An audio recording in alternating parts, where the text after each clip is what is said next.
And we'll talk about how you can, refine that, edit it, and then finally we're going to import it into Unreal. We're also going to apply some facial animation to a metahuman character.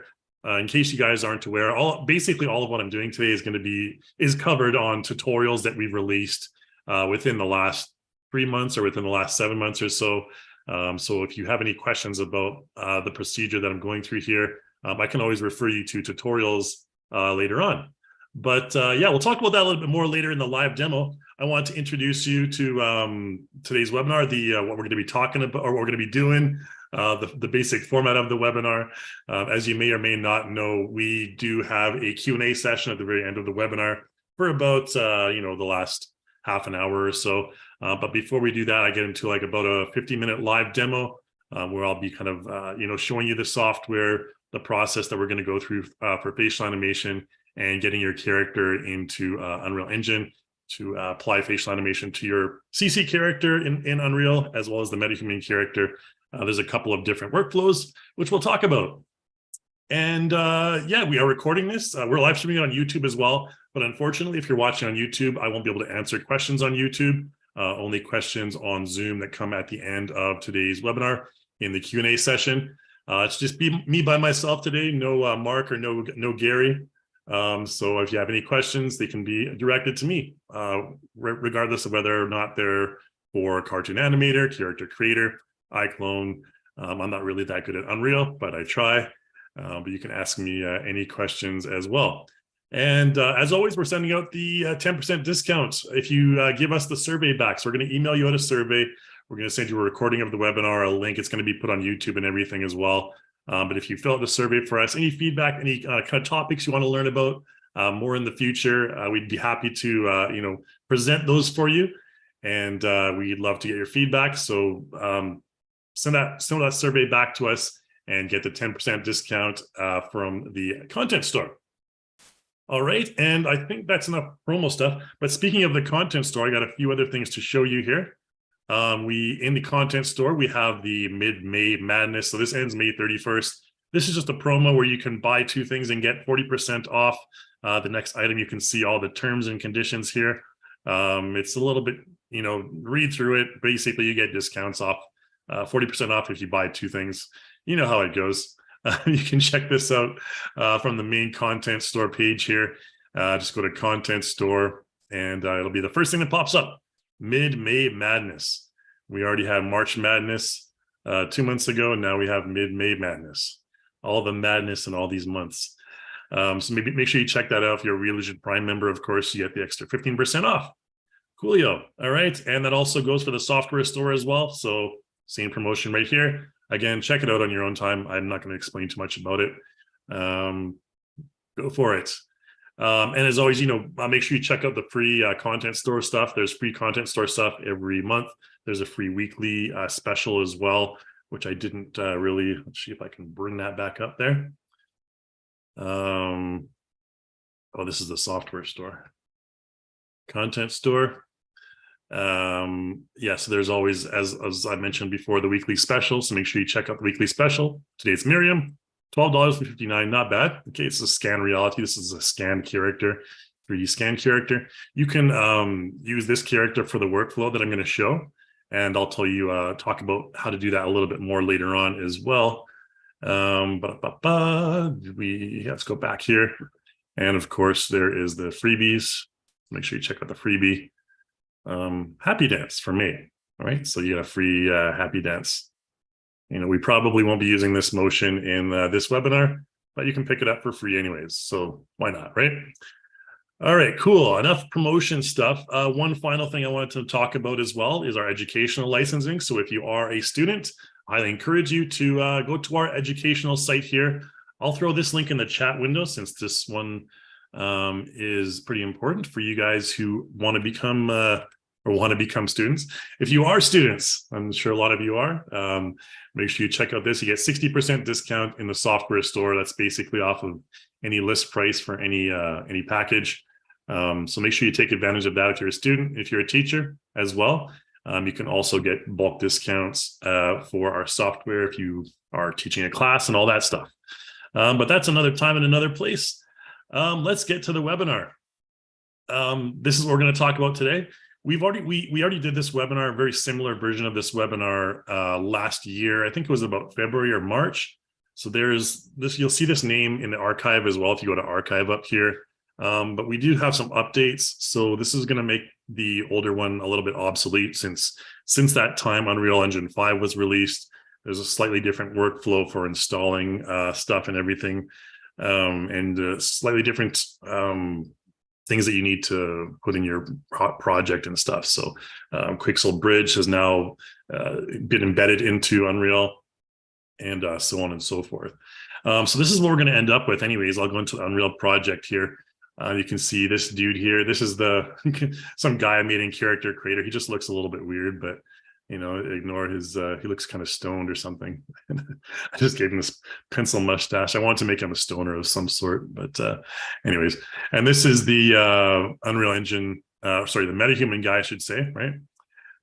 Looks like the camera's a little out of focus, but we'll deal with that stuff a little bit later on.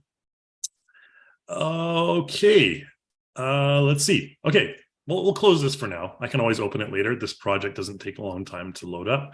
So I will open up my iClone. And this is the project. This is everything that I have set up in iClone. It's basically just two guys talking to each other and a really quick camera switch. So you can see. Why, hello there. I'm a Character Creator character, but you can call me CC. Well, it's nice to meet you. I'm a MetaHuman character, but you can call me Mr. H. Okay, really stupid dialogue as always from, you can expect that from me. But, oh, I should mention that this should probably, I could probably change the shading mode. You guys are probably wondering why the shading looks so crappy. Generally, when you're using Unreal Live Link, you want to change your shading mode from high to quick mode, just so it takes less resources. So the characters don't look that bad in iClone. they look like this.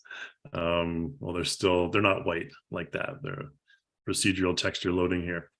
But we're going to basically be recreating that along with some body animation. And I think we'll have plenty of time to bring it into Unreal Engine. And we'll talk about, maybe I can even show you as well auto setup if we have time later on. So for those of you who don't have Unreal Live Link, I know it's quite a pricey plugin. You can also use auto setup and achieve basically the exact same process. So I'll show you at the end how to do this thing with auto setup. We'll choose a different character. We'll bring in a third wheel maybe, because this won't take too long. We're just going to do the animation, basic animation stuff. And yeah, so I think I have this guy saved. Yes, I do. Okay, let's go ahead and start a new project. All right, so live demo starting now. Stato. Okay. So as you saw earlier, our objective is to get two guys having a really quick conversation with each other. And one of them is MetaHuman. One of them is a CC4, or I should say CC3 plus character. I know it's confusing, but the CC4 characters are called CC3 plus. All right, let's go ahead and get started. Let's first bring in our first character, which is going to be the custom character that I saved earlier. So we can go to characters here, actors and custom. I believe he's in the character tab here. There you go, Mocap dude. All right, so I'll just throw him in there. I can show this character to you in Character Creator as well, because there's one tiny little detail that I want to add as well that was also not in the last webinar last year, was the wrinkle option to have give your character a wrinkle layer. All right, which adds a lot more detail to the facial animation, and I'll show you that right away here. You can just mess around with this guy while CC is loading in the background. You can press J to zoom in on your character's face there. All right, so you can see slightly, maybe his eyes are slightly large. He's slightly stylized. This is kind of a style I've been working on recently. Anyway, so what we're going to do is we're going to animate this guy first. Now I want to show you, if we just go over to modify and go into our animation tab and go into face key. Actually, let's give some more better lighting here first. Content, here you go to stage and content. You may have this Lightroom set here. Oh, this is a custom tab, that's why. Go to the template tab and Lightroom. So there's a Lightroom pack you can purchase, just a number of different lighting presets. atmosphere. There's a bunch of default ones as well. So you can find all these in atmosphere in Lightroom. Let's just use an average one. At least get some lighting that makes it look a little bit better. You can see there it looks slightly better. If we go back to the modify and with our character selected, of course, animation and face key, let's take a look at some expressions. So there's some default expressions here you can use. I like these disgust ones because they make your character look kind of like, ooh, ooh. I love these ones. You can see here that the character, he doesn't really have many wrinkles in his face. I'm not sure if this character actually I saved him with wrinkles or not.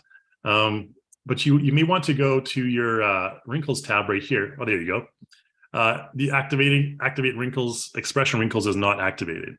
The checkbox is not activated. So take a look at the difference when we have this and then we activate the expression wrinkles. Okay, you can see a huge difference right there. And this overall influence is pretty high. You can slowly decrease the slider if you want, if you think it's too extreme. I like to max it out, to be honest, maybe very close to max, 90, around the 90s area. But those wrinkles are not available when you before we had the wrinkle layer on our character. So a huge increase in realism, and of course naturally these transfer over to Unreal Engine as well. So don't fret about that.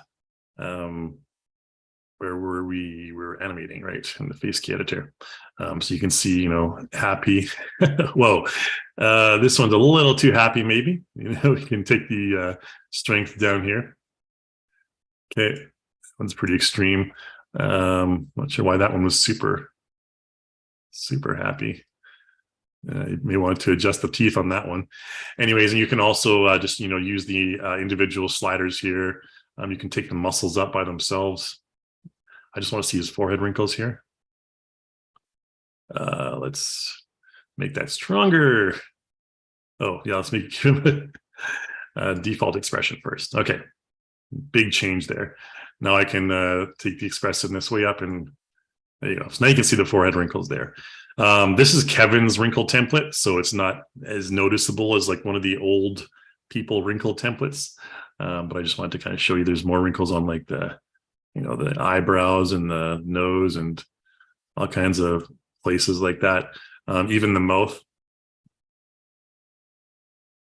Okay, and yeah, this guy has mustache kind of covers it up, but there's wrinkles on the mouth too, and of course the nose. The nose is a very noticeable one. Okay, anyways, enough messing around with the wrinkles. What I wanted to get into is the facial animation, and we'll do that right now. So let's go ahead and take our character back to a default pose right here. Yeah, that's really all I wanted to show in Character Creator. So we don't really need to open that anymore. I just wanted to show you how you can apply different wrinkle templates. I guess we can load them up because the wrinkle templates, they're kind of important and you should know where they are. Especially if you have a CC3 character or a previous version character that's not CC3 plus, what you want to do is you want to apply wrinkles to them. If you see in CC3, if you see this little like 3 lines up here on the top left on your thumbnail, that means this character has a wrinkle template enabled. Okay, so just be aware of that. If they don't have that, then they don't have wrinkles enabled and you may need to update them. So if we took, say neutral, for example, or let's take Caleb, he looks a little bit, oh no, he's a CC3 plus character. Anyway, if you're CC3 plus, if your character is not CC3 plus, there's an easy conversion button on the top of the modify panel and attributes that allows you to convert to CC3 plus. So just to reiterate here, the only characters, ooh, look at that dude. The only characters here that can have wrinkles needing to be CC3 plus. You see up here it says CC3 plus. If it wasn't a CC3 plus character, there would be the option here to convert. Okay, but now we only have convert to game base and yada yada. So, but he doesn't have the wrinkles enabled yet. So he does look pretty ragged, but he doesn't have the wrinkles enabled. So if you go up here to wrinkles, expression wrinkles, you can activate expression wrinkles right here. And what that'll do is that'll just apply a default template. It'll say, would you like to convert now? It'll just apply a default template. And what you want to do for every CC3 plus character, generally you're going to want to apply a CC4 extended facial profile. So this is optimized for use with the more recent characters. They're just go okay.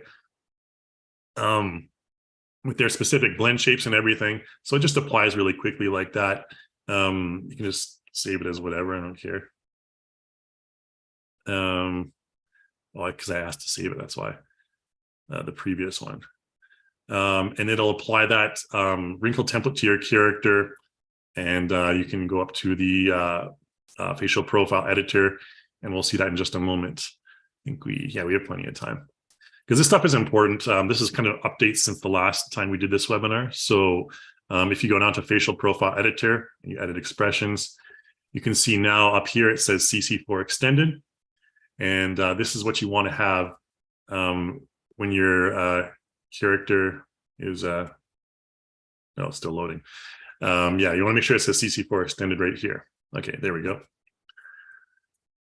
And it'll have all these blend shapes loaded up, and so on and so forth. You can just preview them. Let's find one that's like cheek, maybe. Yeah, the cheek ones are pretty. Okay, there's a lot of them, but again, make sure you have the CC4 extended, and the Visemes, generally 8+7 phoneme pair. You want to have this one as well. Now, if you're looking for those, you want to apply them manually. You can find those in the content under, let's see, template actor.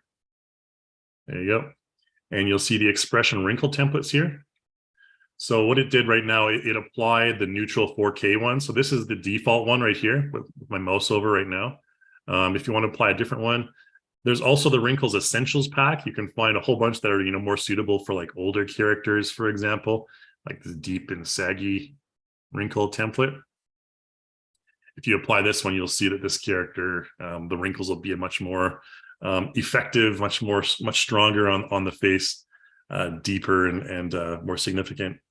And the CC4 extended profile that I showed you earlier, that it automatically applied for us, that can be found under actor and under expression, or under facial profile right here.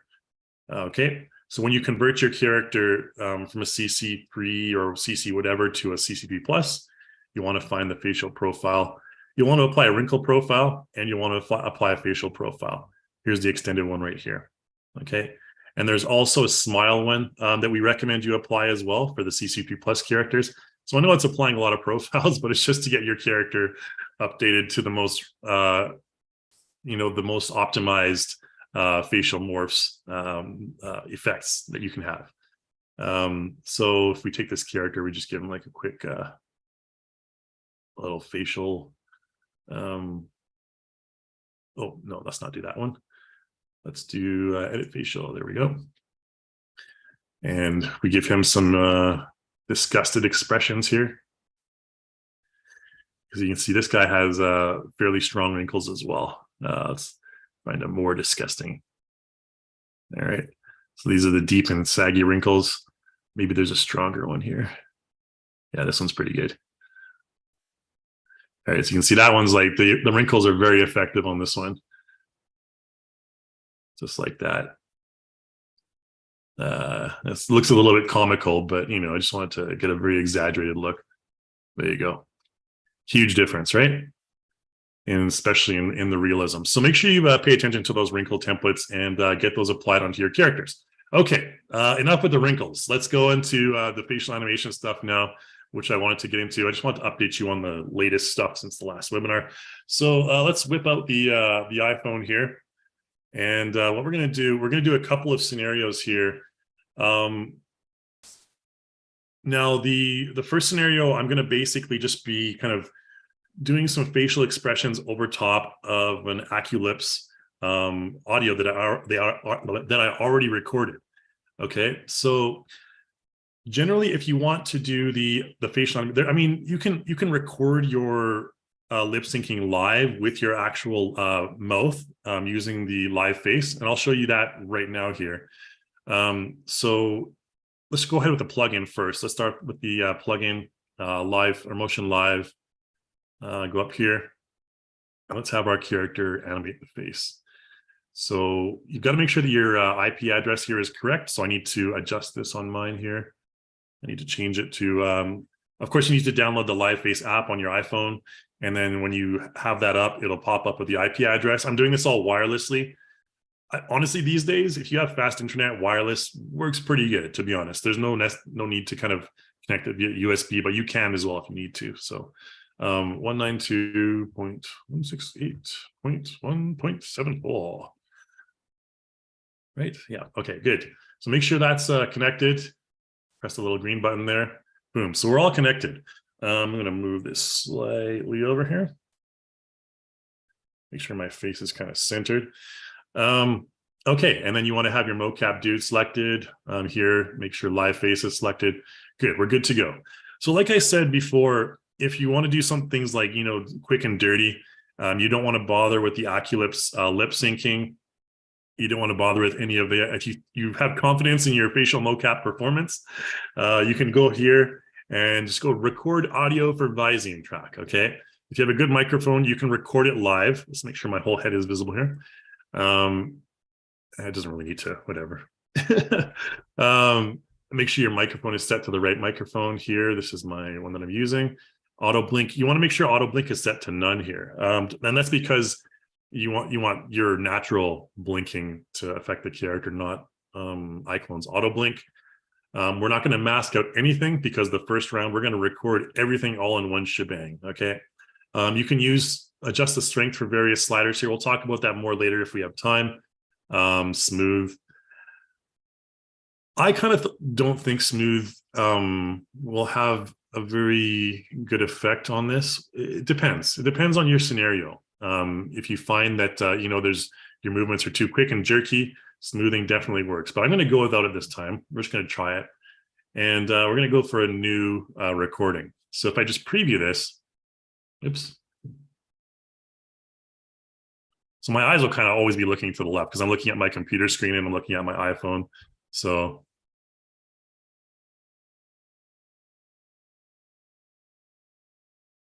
pretty good results. You can see maybe it's a little bit shaky.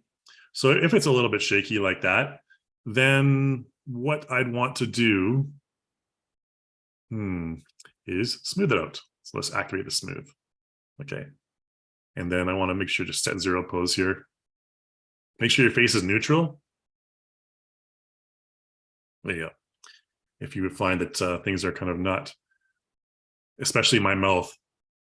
So now my mouth is closed. Closed. Okay. So there we go. I think we're pretty good. And it's, you know, smoothed out a little bit. You can increase the strength of the head rotation. Increase the muscles. So that's exaggerated, very exaggerated. Sorry, that's smoothed out more. In the cases of lip sync, I generally don't recommend smoothing out the muscles because your mouth muscles, they need to kind of keep up. And what you can see now, when you're doing lip sync, what happens if you put smooth on, it'll actually slow down your lip sync and it won't be as accurate. So accurate. Wooga. E, ooh, ah. Okay, so it's much better if you have the muscle slider at 0 if you plan to do the live lip sync. If you don't plan to layer over an AccuLips, then yeah, just put the muscle slider to 0. Okay, so we'll go ahead and do this. I'm going to go into record mode here. And what's my script say? Hello there, I'm a character creator character, but you can call me CC. All right. So let's go ahead and do that. Hello, I'm a character creator character, but you can call me CC. Okay, I know it looks super lame doing that, but let's go ahead and play it back and take a look what happened. Hello, I'm a character creator character, but you can call me CC. Okay, my wink was pretty dumb there, but you know, the result's pretty good. I got the audio pretty decent, and if you go into the final production, you don't have to worry about, I mean, you can always clean up the background audio if there's, hissing or background noise, white noise in the background. You can always clean that up in post-production quite easily. So that's really, boom, there's the webinar. We're done. Just do that twice and then we're good to go. If you're very confident in your facial motion capture acting, which I really am not. I watched a bunch of videos on it, but I'm just still like, anyways, it's one of those things. But that's the result you get in like 2 seconds, and from then on, you can actually optimize it further. But what I'm going to show you next is we're going to talk about how to do the AccuLips first. So I'm going to load in the audio file, and then we're going to layer over the facial motion capture over our AccuLips. Okay. So let's go ahead and close this down for now. We're going to move on to AccuLips. You can press F3 to go into the timeline. You can just find your expression track there and your Visine tracks on your character. It's called Mocap, dude. Very original name. And just delete your Visine tracks. So if you delete the Visine tracks, you play back, you still have the expression. You still have the motion capture. So right now it's classified as an expression. Okay, but if I Control Z and undo that, bring back my Visine track right there, we have the keyframes right there for the Visine shape, phoneme shapes, and we can delete our expression.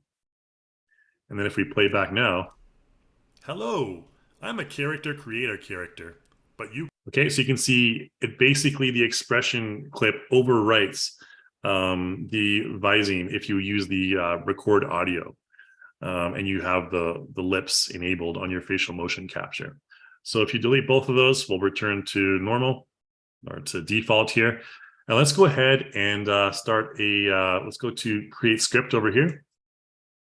And I want to use AccuLips now.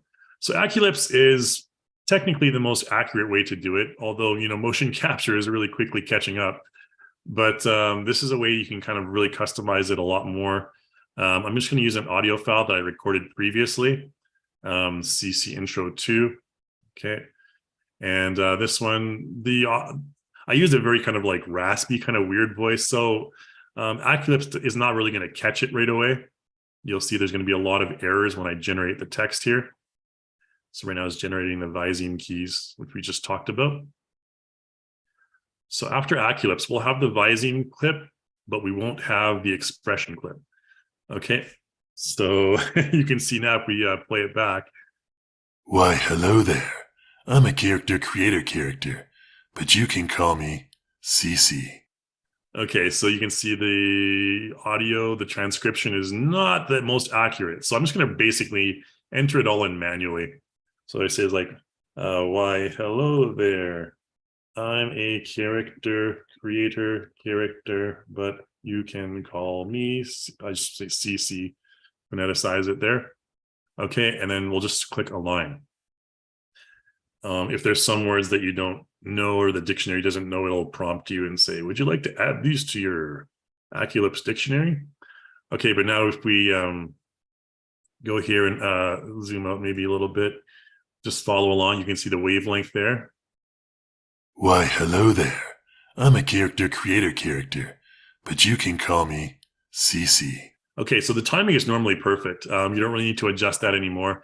If the timing is off, you can always move these little sections here to conform more closely to whatever the wavelength is here for each word. But we're pretty much done there. After a line, you can just go ahead and select apply. And here we go. It kind of loads onto our Visine track here. And you can see the individual phoneme keyframes here. So right here, for example, this isn't too loud. I know it's pretty loud for me. I'm not sure if it's too loud for you guys, but why?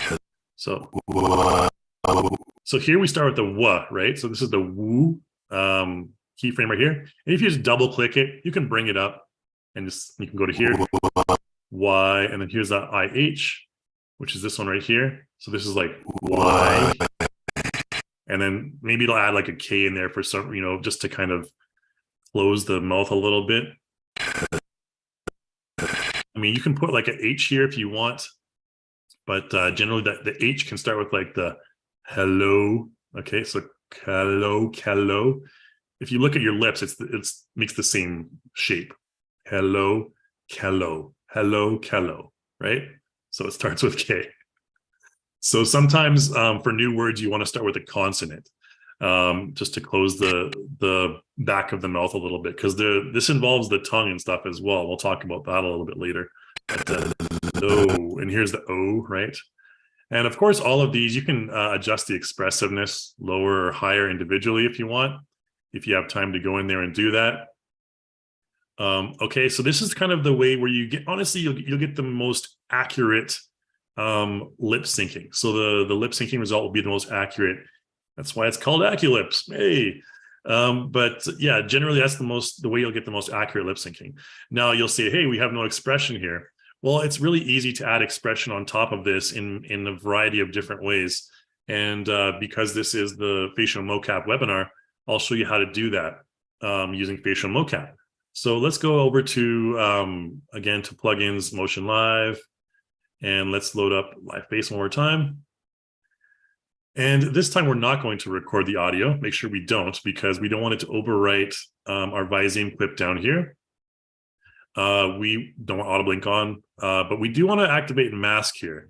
And the two sections that we want to activate on mask are, or we don't want to deactivate rather, we want to mask out, I guess you can say, is the mouth, obviously, and the chin, because the chin controls the jaw movement. So if I'm smiling or like, it's going to move my jaw and it's going to make the lip syncing look really weird.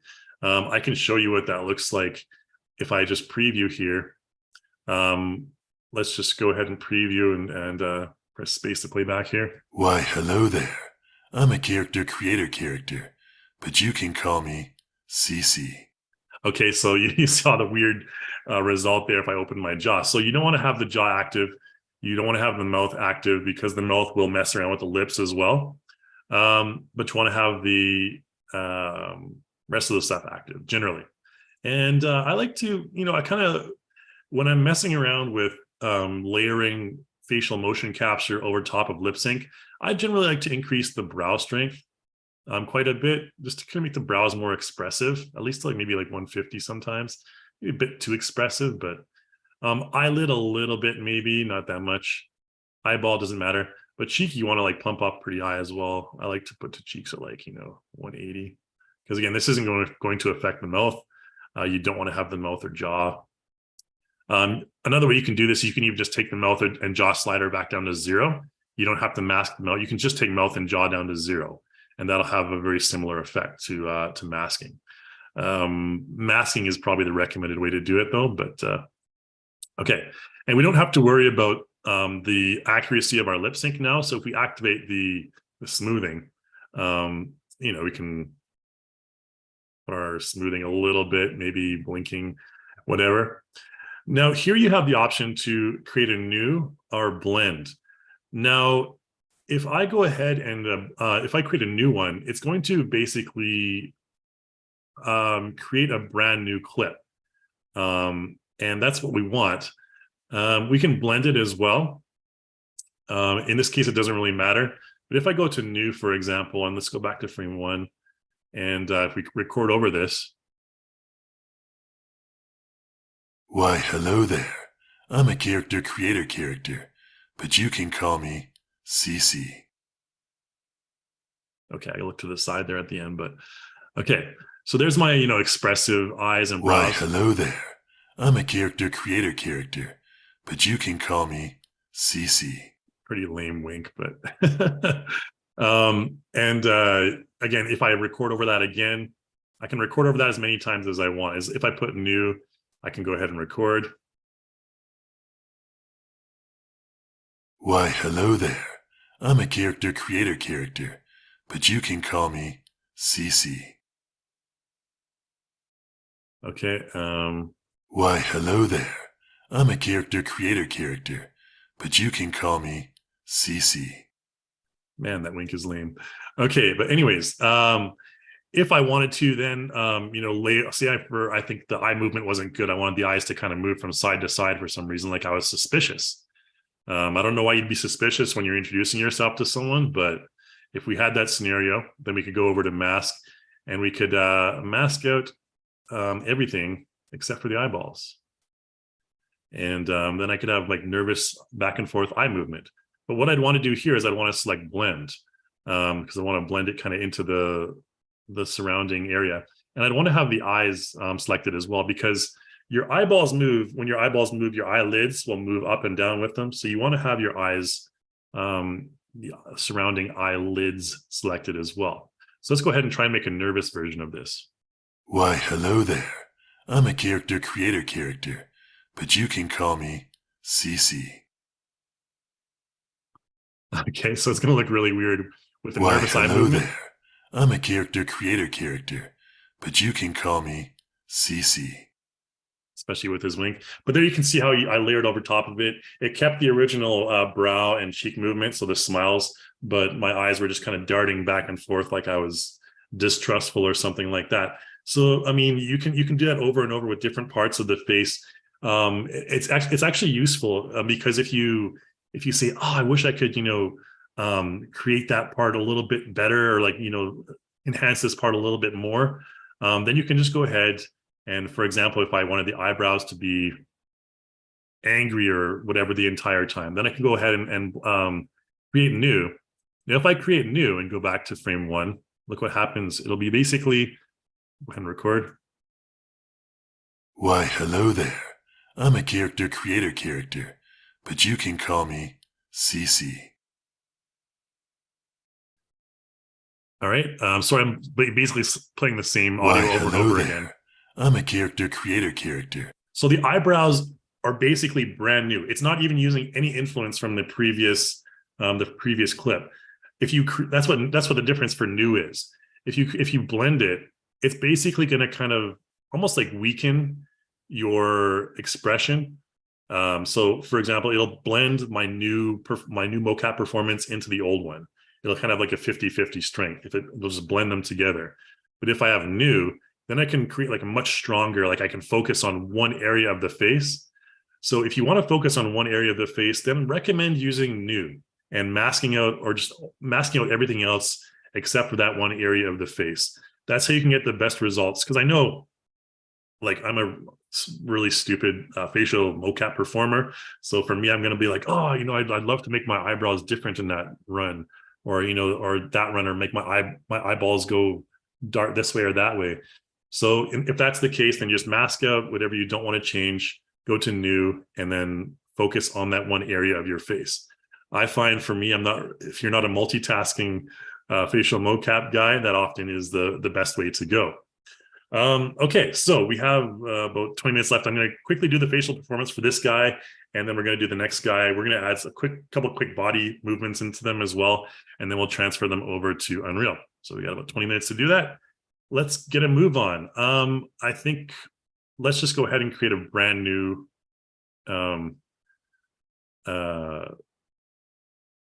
recording for this entire thing here. Okay, so if we go again, new is going to basically overwrite everything. Oops, we want to have everything selected except for the mouth again and the chin. So why, hello there. I'm a character creator character, but you can. Okay, enough of that. Probably sick of hearing this guy say the same thing over and over again. Strength, smooth. Okay, it looks all good. So let's just go ahead and record this. Why, hello there. I'm a character creator character, but you can call me CC. Yeah. CC. Oh, dang it. One thing I forgot to put on there is head rotation. So head orientation right here. So you want to have that on. If we do that and just do a new one. Sorry for doing this again, guys. But then we can have some head rotation. So it adds, more energy to the dialogue. So. Why, hello there. I'm a character creator character, but you can call me CC. Okay, fine, good. I'm done with that nonsense. Okay, let's close down live link there, not live link, live face, and one more time we'll play it back. I just want Why, to see it. hello there. I'm a character creator character, but you can call me CC. Okay, good enough. Now, on to the metahuman guy. We'll do a little bit more detailed facial editing with the metahuman guy. So let's bring him in. And again, in iClone, we can't import metahuman characters into iClone yet. So we need to use dummy characters that are going to be our dummy performers. And to do that, I'm going to use a couple of characters. One is Kevin, good old Kevin. We're going to use him for the facial animation. What am I doing here? Content. And actor. There he is, good old Kevin. We need to talk about Kevin. Great movie. Anyways, that's whenever I bring Kevin in, I always think about that. Let's bring him in, and we can rotate him 180 degrees. Make sure he's 180. Negative 180, whatever it is, and bring him over right in front of our dude. Okay, it's the final countdown. They're like MMA fighters matching off here.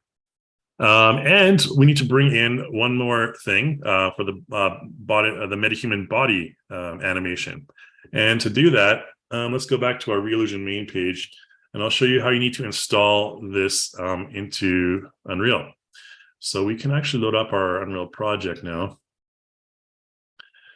And this is using Unreal 5.1. We don't have the metahuman or the live link patch for metahuman ready yet for 5.2, but that'll be in the very near future. So you have to use 5.1.1 right now.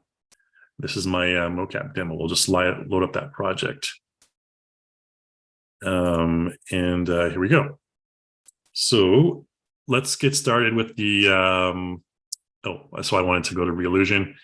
We need to go to the products and to iClone. I think this is the, or you can go to Unreal Live Link.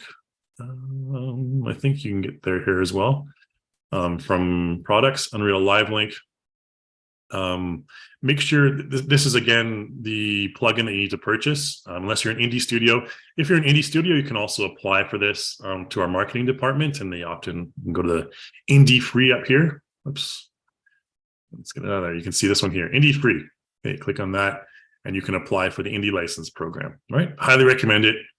Really, for anyone, it'll save you a bunch of money. So don't say I said that. But anyways, here's the information on Unreal Live Link. If you need more tutorials, you can learn tutorials right here, online manual. You can see under features here, the metahuman pipeline. All right. So if you click on this, this is the metahuman animation maker. We won't do mesh to metahuman today. We don't have time for that. But you can click here and select Get Tools. So this is how you animate your metahuman character. If you have a metahuman character, you want to animate them with iClone tools, this is the way you do it. Go to this page right here, and there's a metahuman live link kit, one for UE4, UE5. Of course, you need to download the live link plugin. So I'm just going to download the kit right here, and it'll have this live link kit right here. You download the plugin. We don't need that right now. So the metahuman kit right here, I have it already saved in my somewhere. I think I have it saved in cool stuff. Hey, it's cool stuff. Production resources. So when you download the metahuman live link kit, it'll basically give you this right here. I'm going to use the one for UE5. This is the previous version right there. So iClone metahuman kit. And there's one, what you want to do is you need to make sure you copy these files into your Unreal project. So, an easy way to find your Unreal project is just really click on anything, and you can just right click it, show and explore. And Unreal projects, mocap demo. So this is my project. It's called mocap demo. Okay, you can see there's a content folder and a plugins folder. Now, I had a friend who was like, hey, what the heck? Like my his facial mocap wasn't working, and the reason why is because he so this is important to note here. Stupid Zoom thing's getting in the way. Important to note here. Click and drag this content folder over, okay? Because in the content folder, there's all of these iClone U asset files that basically there's a function library which you completely need.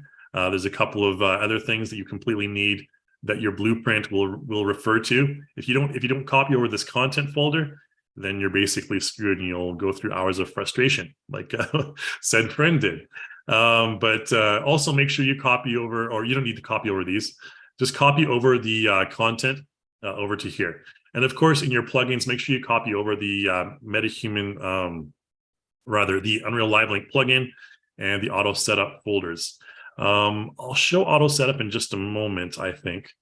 But these MetaHuman dummies are very important because these are the ones, and generally you'll want to save these into your own custom folder in iClone. But my character, if I open up MetaHuman, let's quickly load that up in the background here. Okay, that's a little bit of time here. Yeah. Because I'm just going to show you the character in MetaHuman again. Zooms in the way. And it'll load up my characters in just a moment here. Need to launch the app first, sorry.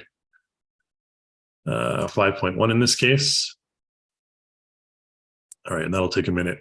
While that's loading up, you can also go and make sure that you have the auto setup stuff downloaded. And I think you can get that from the main iClone page. Or is it character creator? Overview. Sorry, the Zoom thing's in the way again. This one is in, I think it's in character creator, where you can find the shnikes. Under character creator, you should be able to find the auto setup right here. Am I not seeing it? There's AccuRig. Oh, at the bottom there, character pipeline. There's a Blender, CC to MetaHuman. Am I just totally blind as a bat here?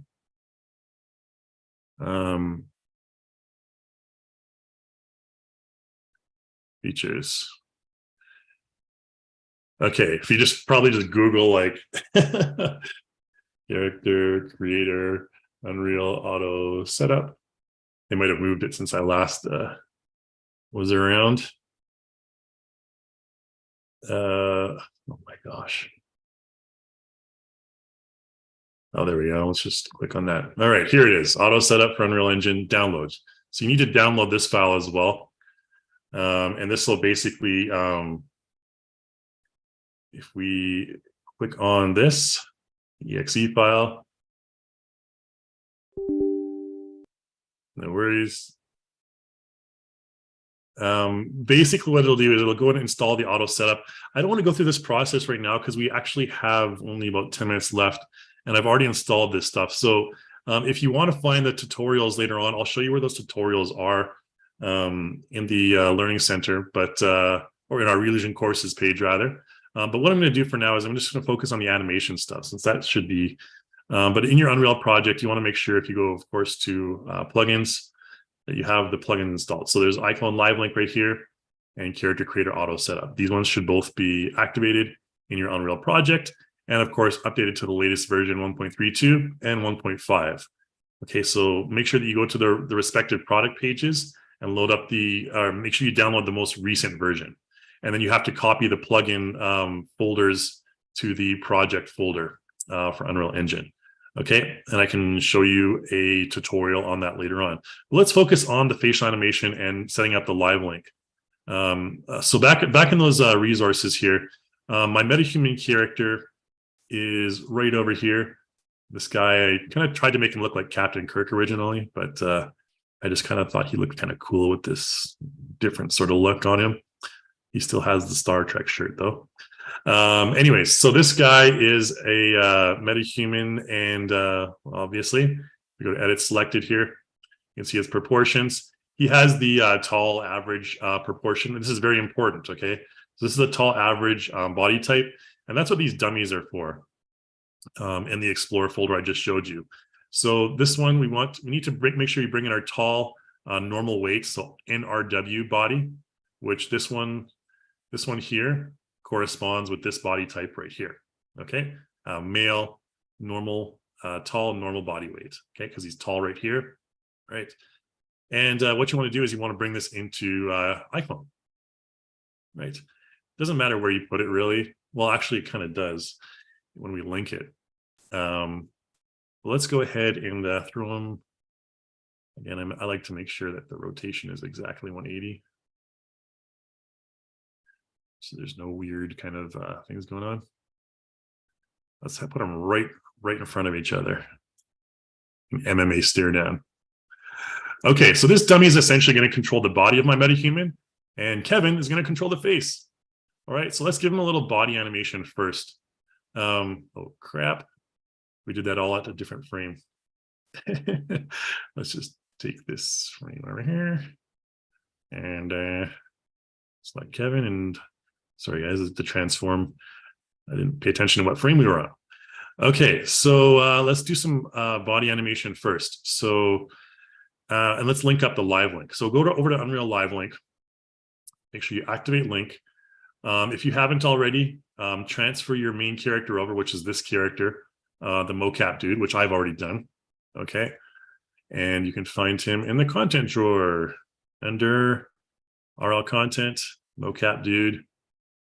And if we don't transfer him over, if we transfer him over, he'll transfer to the scene root, wherever that is, in this big map here. But I just want to go ahead and throw the blueprint into our scene. Everyone's press F and focus on him. There he is. Okay, Shazam. And what we can do then is we can bring in our metahuman character. So metahuman character, you need to bring it in through Quixel Bridge. Okay, so Quixel Bridge now is here under your window. Quixel Bridge, just download it.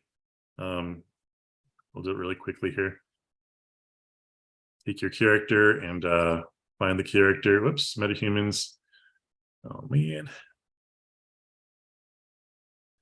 Metahumans, and download them in. Just press this button. Not for this character, obviously, under my metahumans. This one right here. I've already imported him in, so if you don't have the character imported in, you can just press this button right here. Oh crap, I accidentally pressed it. Okay, you don't want to, it'll take probably 5 minutes to do that, but that's the button you want to bring in. That's how you bring in your character into your metahuman project. And luckily I've already done that for you. So mine's here under metahumans, demo dude, shabam. All right, we'll bring him in, just processing.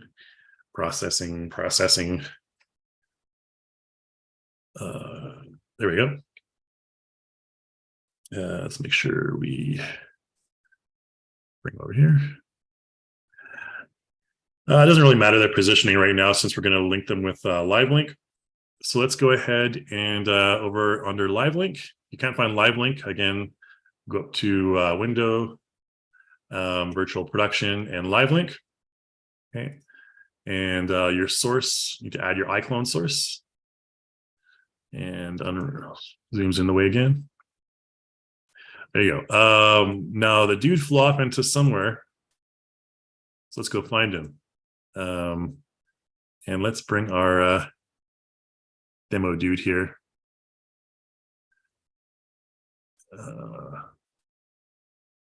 Where is he? Oh, Mocap dude, there he is. Okay, to find him. He's way over here. So demo dude, let's just bring him over here. Come here, you. Oh my gosh.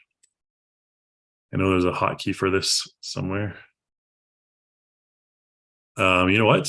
Even if we just delete demo dude and add in another version of him, that would probably be easier. There we go. And okay. So now what we want to do is we want to have demo dude controlled by our body and our face in iClone. So let's just go and zoom in our camera a little bit. And so over here under details with demo dude selected right here, you can see under live link, we have a couple of fields for ARKit face subject, live link body subject. So for face subject, let's bring in Kevin. Like I mentioned, Kevin's going to be our face.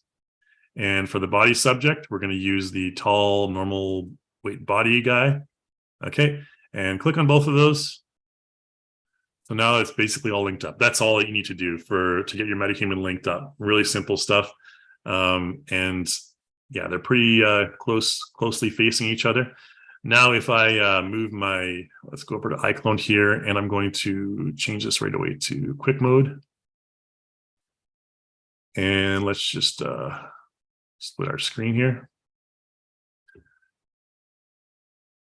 So yeah, it's kind of annoying doing this on a single screen, but that's what Zoom supports. So there's our dudes. And if we bring this our character forward, you can see he'll move forward on our screen. All right, so we can bring them real close to each other. Just like that. Now, okay. We can make him invisible in iClone just so he's out of the way. Don't worry, that won't make him invisible in or Unreal. So let's go ahead and focus on our character in Unreal, our MetaHuman character, and then we'll do that final animation.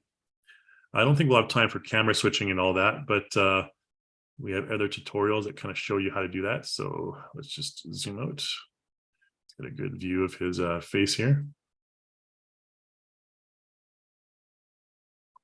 All right, oops, crap. I want to get a nice close view of his face so you can see everything. Okay, good enough. I'm going to work with that. Okay, and that's going to be Kevin's face. So if we go over to Kevin and we press the J hotkey, which zooms into on his face right there. Let's make our dummy character invisible first. Out of the way, you. So let's take Kevin. Now, Kevin, I'm just going to give him again. We're just going to play back the... Why, hello there. I'm a character creator character, but you can call me CC. Okay. Now, during that time while he's talking, maybe we want Kevin to have some sort of like, you know, just passive sort of facial expressions, because we don't want him to look him straight down like a robot like that, right? So that's where this pack comes in that I always mention to people. It's called Digital Soul. You can find it in the content store. And if you go to content and animation, there is a pack called Digital Soul. Find it right here. So there are a whole bunch of like really just passive kind of animations. If you go down here, you can see there's a whole bunch of them. Like read, think, watching. And these are just basically animations that you can use for like idles, for if your character is, you know, standing on the street or having a conversation with another person. I use these all the time for that kind of stuff. And I'll show you how you can quickly use it yourself. So right now, this character is going to be listening. So if you just go over to listen, maybe he is, you know, falling asleep. He's like, your introduction is boring. Or he's, you know, listening and thinking. Maybe he's attentive or listening confidently. Let's just apply this listen confident one, okay? So you can see it reacts on the guy's face over here in Unreal. So why, hello there. I'm a character creator character, but you can call me CC. Okay, so it's very, very subtle, and that's what I like about it. It's just more natural. It's not overacting, and you can use these Digital Soul motion templates in a variety of different ways. Now, if I wanted to, what I can do here then is we're going to just throw in the second line on our second character. So create, let's go over to modify, animation, create script. And we'll use AccuLips again real quick. For this character, I'll just use facial puppet, since we don't want to use mocap again. I'm going to load in the same audio file, and I'll be done in about 5-ish minutes here, guys. So we'll get to the Q&A in just a moment. Sorry to go a little bit over time, but we have the MetaHuman intro and generate text from that.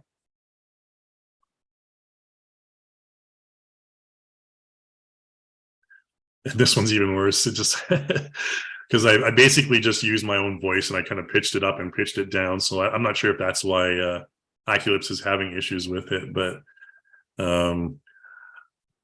MetaHuman character. What's the actual dialogue here? Let's just type it in manually. I have it written here. Well, it's nice to meet. Yeah.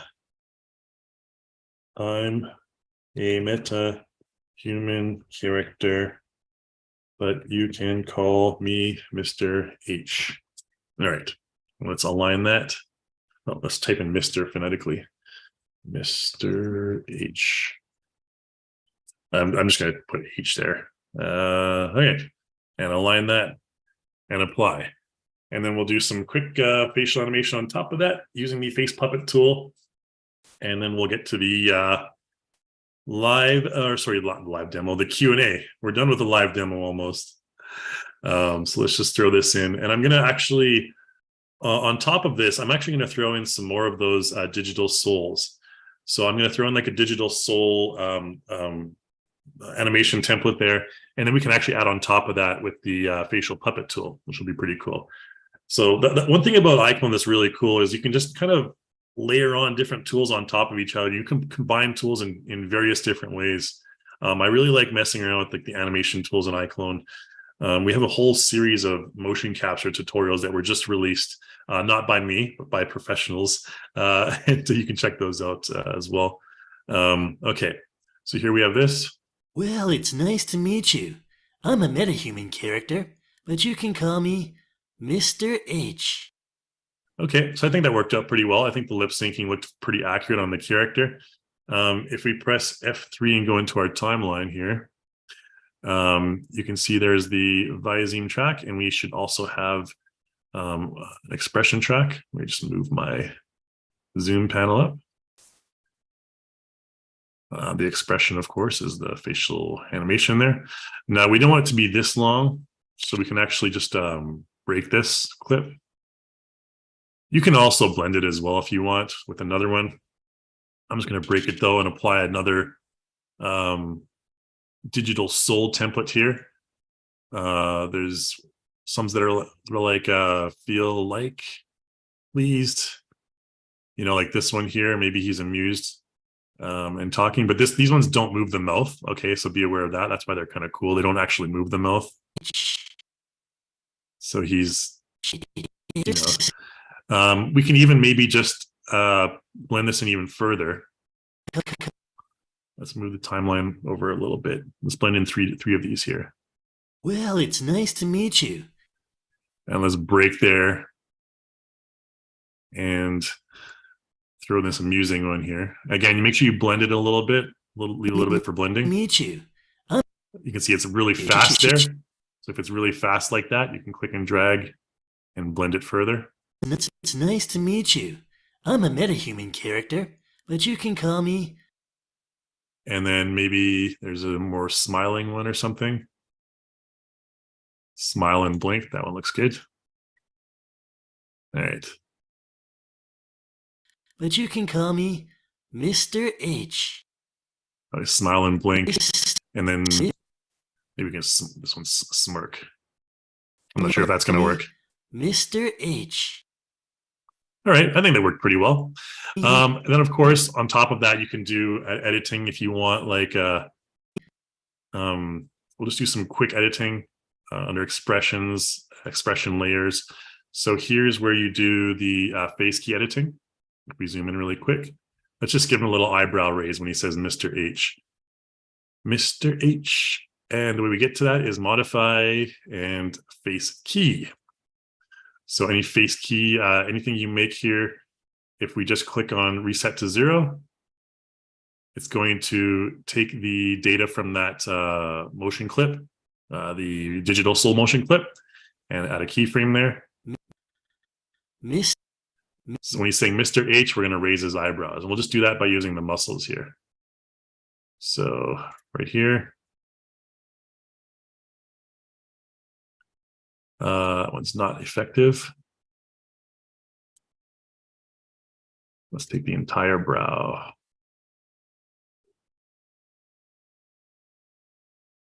I am not sure why his brow is not moving here. This should be very strong. Oh, we're in the blending area, that's why. If you don't want that to happen, what just happened to me, then you can actually go ahead and merge these clips together so they're not in like a transition area. So select them all, right click and select merge clips. That'll merge them into one, and then you can delete all these keyframes below that. It'll keep all the animation. And then what we can do is delete all those expressiveness clips there, or keyframes rather, as well. And then just add one expression in the muscle. And then now this should work. There we go. Whoa. Now you can see it works quite well. We should probably even show in this. There you go. Okay. Mr. H. Mr. H. Okay, and after he says it, I'll just double click on the muscle track again, and then go down a little bit further, reset to 0. Okay, so now his eyebrows are going to raise when he says Mr. H. Mr. H. Okay, good enough.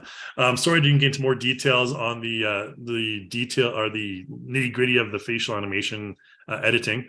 But if you have any questions in the Q&A, naturally I can show you a bit more in terms of that. But I think let's go ahead and I want to show quickly the body animation for this character before we end off here. I'm just going to give him a really quick idle animation. So he's not going to have any gestures. We don't have time for that. And then that's the last thing I'll do. And then we'll get to the Q&A. All right. So to apply generally the laziest way to apply a body animation to your character, let's find the character first.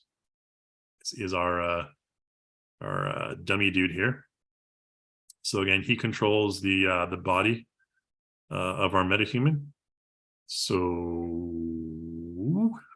modify. Let's just do motion puppet, and let's just do a quick idle.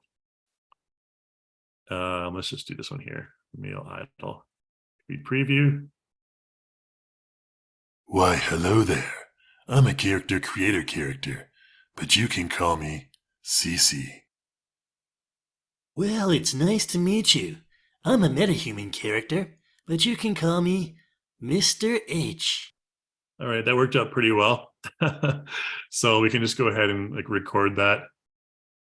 And that's before we do that, let's just change the exaggeration down a little bit. And then he's not bouncing around as much. We'll just record that from the beginning. Why, hello there. I'm a character creator character, but you can call me CC. Well, it's nice to meet you. I'm a metahuman character, but you can call me Mr. H. All right, so the idle is much more subtle, but his arm didn't come up as much when he wanted to do the introduction. Of course, that can always be edited using the edit motion layer tool, but we won't worry about that because like I mentioned, we're just going to go ahead and throw this into Q&A mode. So guys, if you have questions, I'm going to be answering questions in the Q&A section of the Zoom panel right there. Please put those in there. Like I mentioned, we're not going to be answering questions from YouTube, unfortunately. I can only keep my eye on one thing at a time. But yeah, any questions, comments, please put them there, and we'll go from there. And that's the live demo. Looks like we've got a few already here.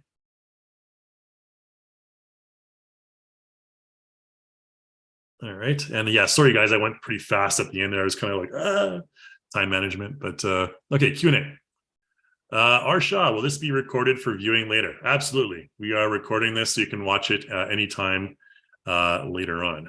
No worries. Ryan asks, when I want to do facial or lip sync animation of an imported character with standard ARKit 52 set of blend shapes for facial expression, I keep needing to convert the names to CC4 or iClone 8 compatible names. I didn't know there was such a thing. It would be nice if the blend shapes match the standard ARKit names. Oh, I see what you mean. Okay. Yeah, brow down left. Yeah, so basically you have to convert the names to our profiles. That's just one of the things that needs to be done. That's how they keep it simple.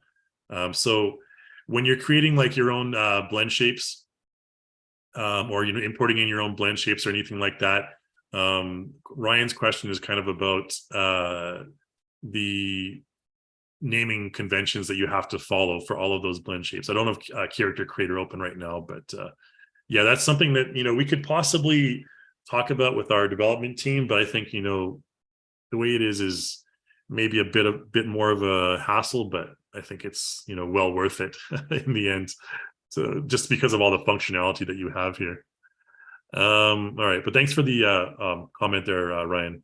Really appreciate it. Question from Jeff Davies: is the new wrinkle system visible if you export to FBX? Yep, basically when you export to FBX, it bakes the character, so it bakes the wrinkle layer as well, and that's all. It all shows up in Unreal later on. If I had time, I could auto set up and throw a character into Unreal Engine and show you the animation. Maybe I will later. We're only about 10 minutes over time. Yeah, auto setup is like a godsend, and like I mentioned, auto setup is free. So honestly, take advantage of it. And with Blender as well.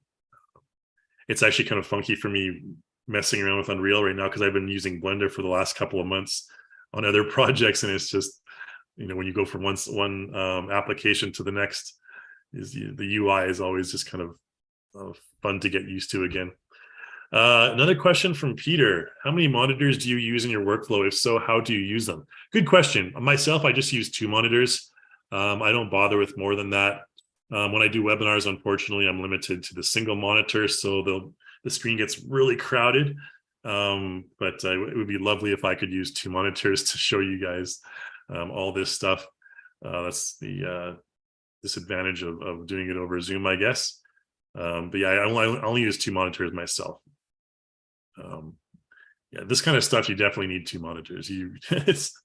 It's no fun to do it on 1 monitor because it's hard to see. For old guys like me, I'm like, hey. All right. Anyways, another question from Peter: is there a quick way to decrease the subsurface scattering effect on a character's ears if heavily backlit?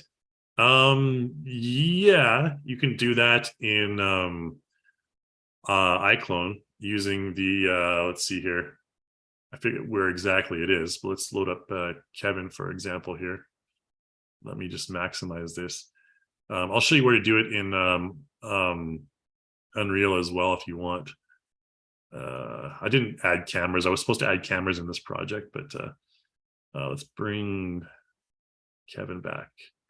Or let's bring our mocap dude back. He's more handsome. Arguably. Well, not with that hair he isn't. Look at that. Holy smoke ronies. It just looks really creepy with the quick shading. Oh my gosh, good lord. Wouldn't want that guy staring me in the face.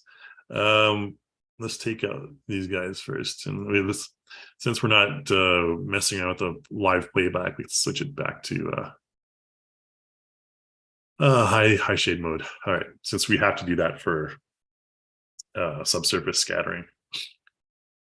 As it loads the materials up, modify, make sure your character is selected. Oh man, he's like a mutant. Over here to materials. And what was I talking about? Subsurface scattering, right? Make sure you have your skin on the head selected. Maybe it is a little bit slow in loading here. So apologies for that, guys. Let's just take off the link right now, actually. Deactivate the link. I'm not sure what's wrong with the hair. That's some funky hair. All right. Looks like a little bug happened there. But yeah, okay. So back to the stuff we were talking about. Skin head right here.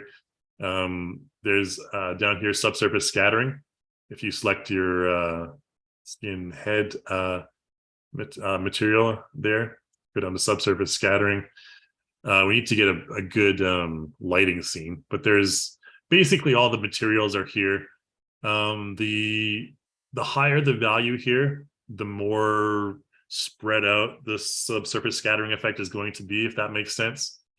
So if you decrease the radius here, it's going to focus the subsurface scattering on a smaller area, and that goes. The same thing goes with all of these sliders here. I won't demo it right now, just because I don't know what the heck's going wrong with this guy's hair, but yeah. That's the way you mess around with subsurface scattering. And in Unreal, I believe you need to go to the blueprint materials. Again, I haven't done this for a while. Oh, Zoom, man, you're so annoying. I can't. Oops. Content drawer. There we go. Okay. Yeah, into the blueprint of our character. Let's just make sure we have.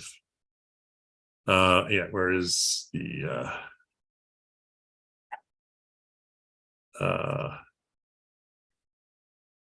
materials? Yeah. Oh.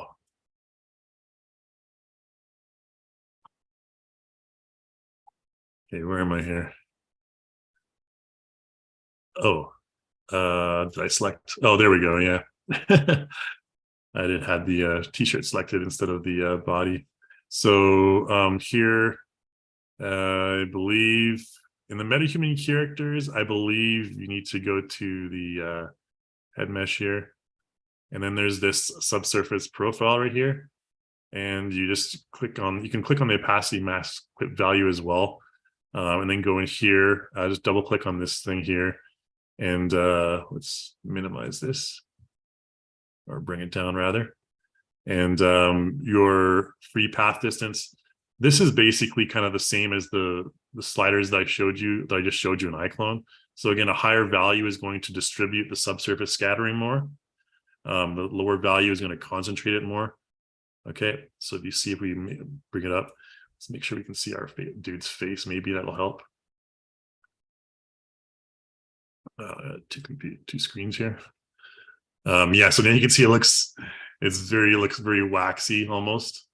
The subsurface scattering here is a wee bit high. Where did we with the other stuff? I got too many things going on here in one screen. It's really annoying. Yeah. So again, let's move this out of the way, this out of the way, and out of the way.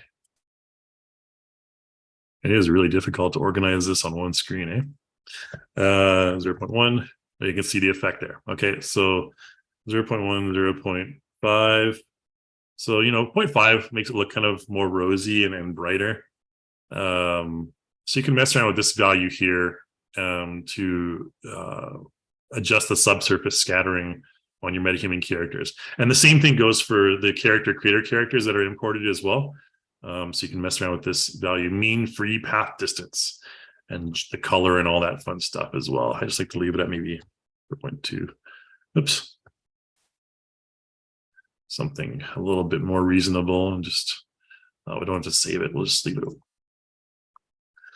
Leave it like it is. All right, look at this guy looking off into the sunset. How romantic.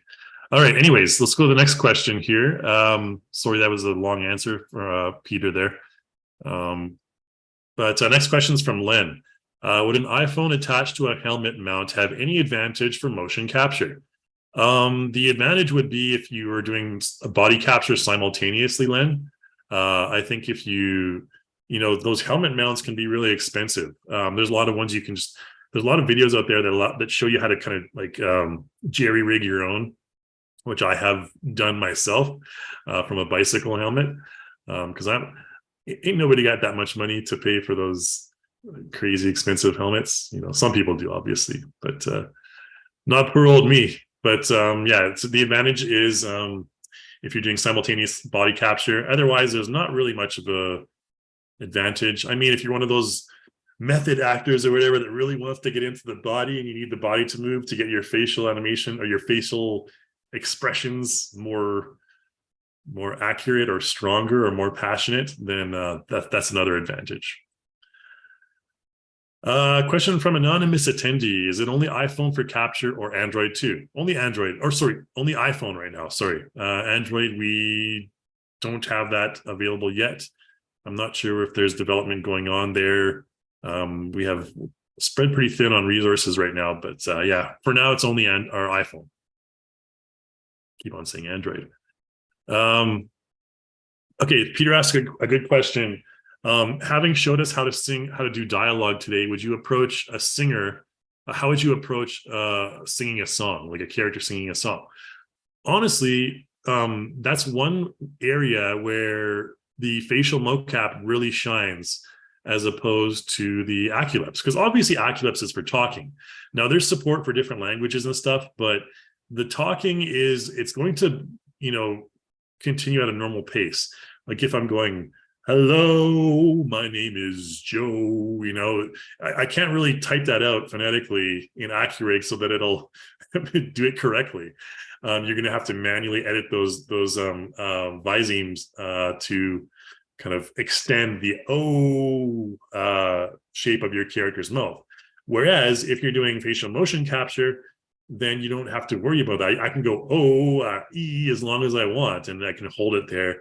I don't have to worry about the transcription conversion from AccuRig to my viseme track. I can just do it with my own mouth. So yeah, that's how I would honestly approach singing a song. That's one huge advantage it has over AccuRig. I wouldn't use AccuRig for singing, to be honest. Yeah. Kwong asks, does the lip sync work with other languages like Japanese, Chinese, or Korean? I know there's other language supports. Gosh, I forget what language supports we have, but there are some, and I apologize, I don't recall where to find the other language supports, but we're gradually growing that as much as we can. We have had a lot of demand from people from other countries to speak other languages, obviously, for support with AccuLips, and we are working on improving that. Oh man, for the life of me, I think if you can, one of the AccuLips tutorial probably has it. I'm not sure if someone from the Relusion team knows where to find that, but I don't want to just go bumbling about on the website. But I know they are working hard to do that, and I'm not sure exactly which languages are supported. So apologies for that, Kwon, but very good question. And we do have a lot of demand for that. So that's yeah. Next question from Kim. Kim Learning, or Leeming maybe, sorry. I thought it was learning. I'm like, how ironic. What's the difference between the new and the replace in the live facial animation?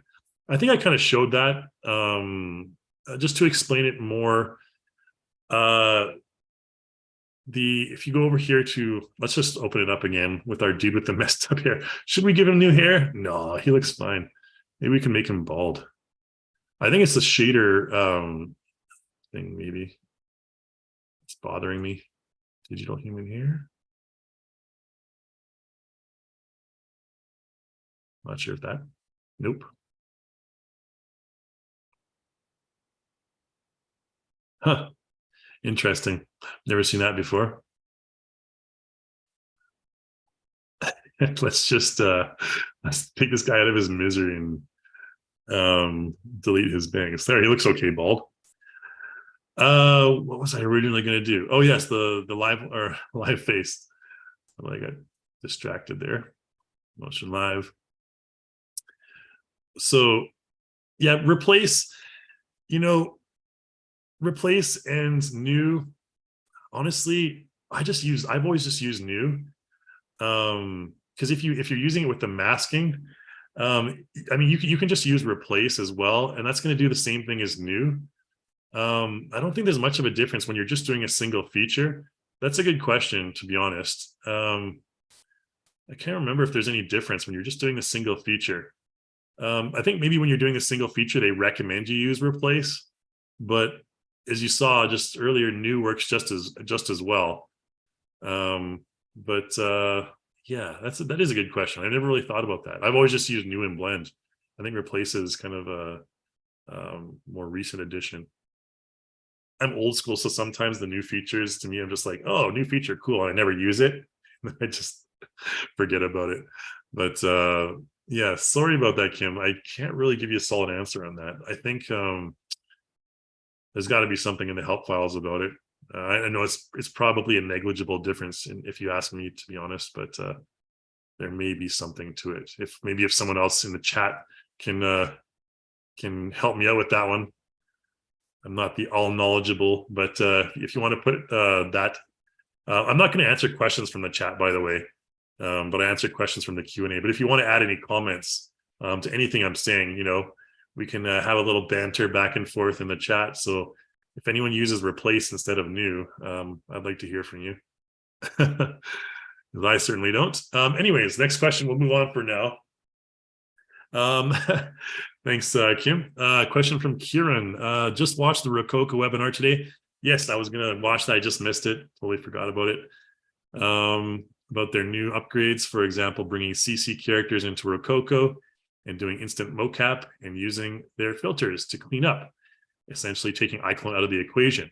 What are your thoughts on all of this innovation? I mean, I don't think you can firmly take motion editing tools out of the equation, because there's always going to be people that want to customize things, that want to do, like modify it post-production. So even if you get like whatever from the raw capture, you still want to do post-production editing on it. Like say you're working on a project and the big boss is like, oh, make him look a little bit more angry, bring his arms up a bit more, and you're like, oh, darn it, but in iClone, it's super easy to do that. You just a couple of clicks and you're good. Bingo bango.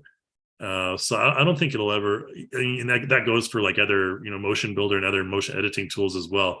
I don't think they'll ever be out of the equation. I know people are, hoping for that. Maybe the computers will animate for us in the future, but let's hope not, because a lot of people would be out of a job.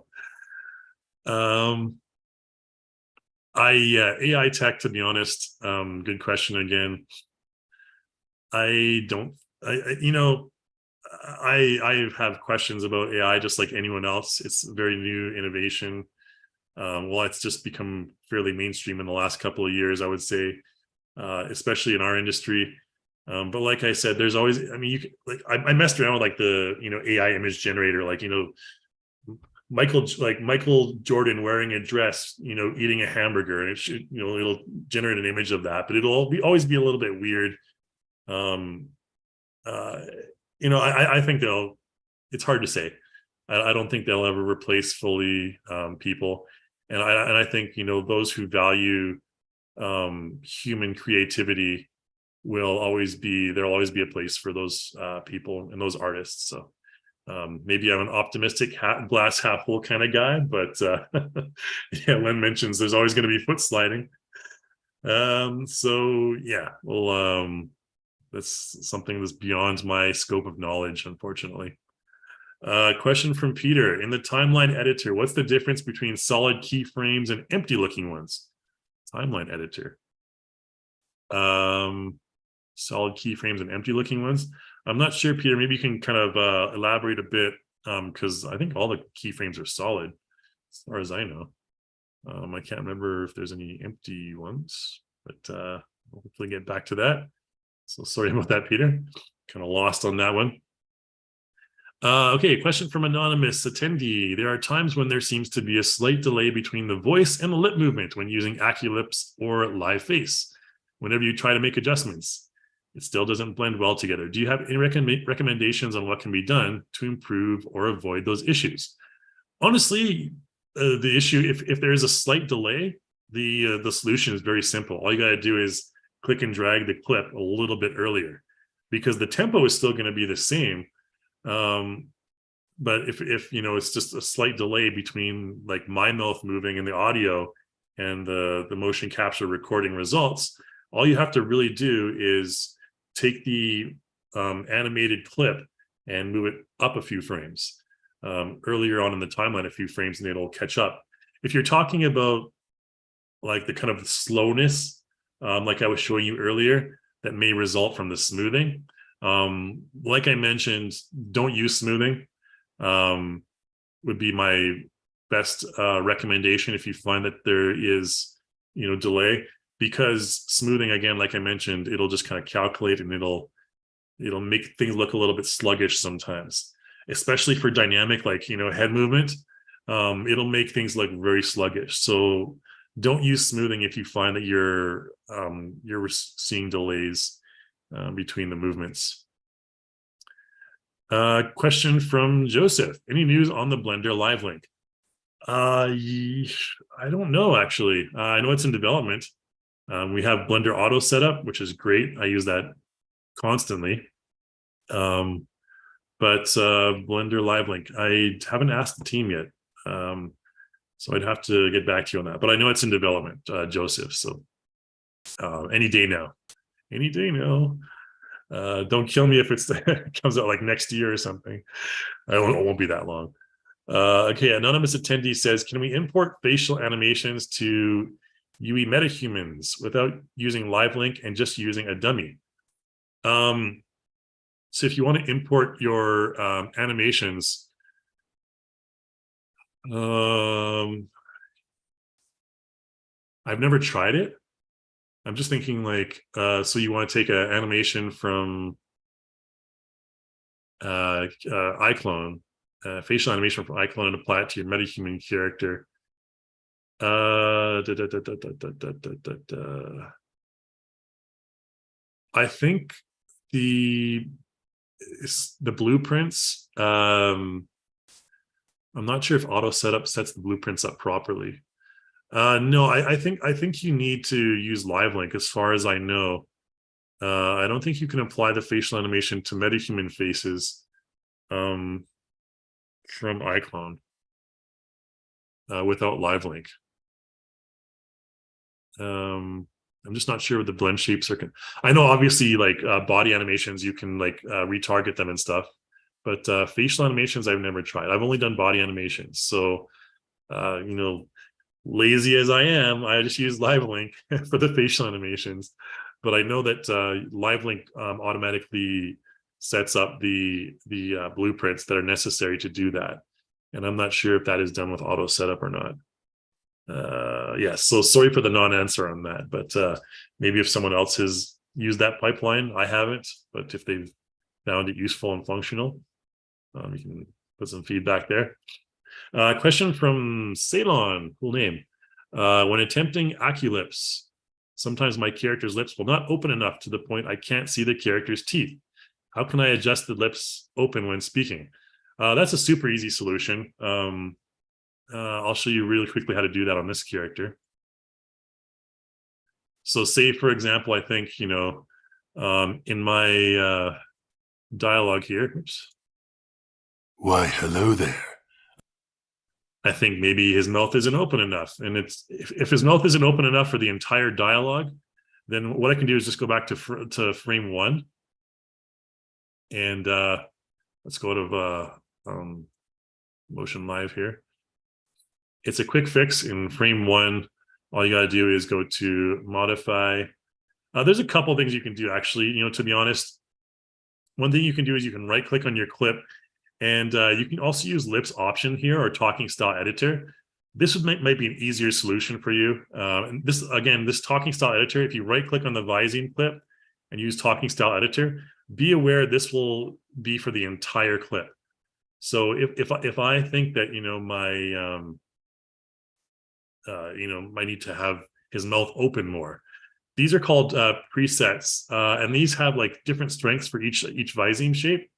So if I go to, like, for example, enunciating, this is going to be one where he's going to be like, wah. You'll see his mouth will automatically go larger. If I do it again to maybe bellowing, his mouth will go even larger there. Whereas if I change this to whispering, it'll be really, really small. Okay. And then if I play back. Why, hello there. I'm a character creator character. Okay. So you can see his mouth is closed, much more closed, like he's whispering. Okay. So that's useful. I mean, if you have a like that character is almost whispering, maybe, right? He's talking in a low, raspy voice, but maybe not that much. Maybe it'd be more something like smooth. This one might be a better preset. Why, hello there. I'm a character creator character, but you can call me. Yeah, I think that one would be perfect for that. For example, changing this one to smooth. You know, he's more suave. He's not enunciating a lot, right? Look at that cheesy looking wink there. And if I went to, bellowing, for example. Why, hello there. I'm a character creator character, but you can call me. Okay, the Viseme strengths are much stronger, and it looks like the character is yelling. So it doesn't look good on this particular profile. So I would go to smooth. Now, if you want, to just make the mouth more closed the entire time, just go to frame 1, go to your facial key editor here, and just erase all of these. You can maybe I would even just go modify and where's my mouth move? There we go. Mouth base. There's one here that's mouth lower, mouth down. Oh, these are the blend shapes for the